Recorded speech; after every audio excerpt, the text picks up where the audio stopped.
daleen ak jàmm mbokki internet yi safo di seetaan Buzz M TV cant ak ngërëm ñen na leen ci topp bi ngeen di topp seen bi ñu daal di dikk li gën a fës ci xibaar yi dañ koy door rek njiitu réew mi di président Macky Sall moom nag dina dalal commission yi nga xam ne doon nañ daje sa penco ga doon amal sa Diamniadio altine le 4 mars 2024 ngir ñu jébbal ko nag li nga xam ne jot nañ koo tënk ci liggéey yi nga xam ne doon nañ ko amal jëm ci jàpp bisu élection yi maanaam pexe yi nga xam ne daal jël nañ ko ginnaaw 2 avril 2024 bi nga xam ne nag ci la moom ak nguuram di jeex moom président Macky Sall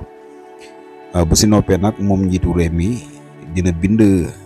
conseil constitutionnel ngir xam seeni xalaat ci li nga xam ne jot nañ koo tënk ci waxtaan yi ci boobaa nag conseil constitutionnel nag la ñuy dénk mbir mi mu daal di indi xalaatam ci waxtaan yi nga xam ne nag jot nañ koo tënk fële sa Diamniadio mën nañ ne tamit ak dialogue bi nga xam ne sax moom président Macky Sall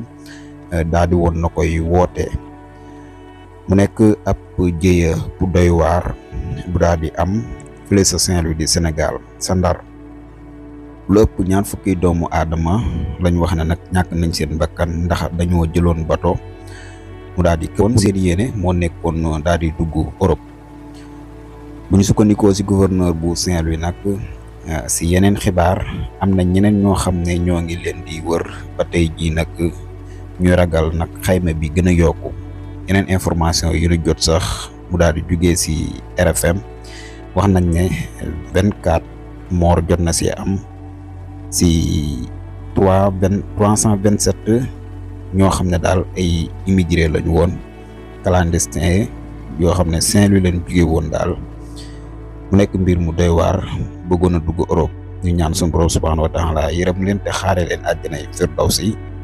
nekk na nag mbir moo xam ne daal yéeme na lool te doy waar.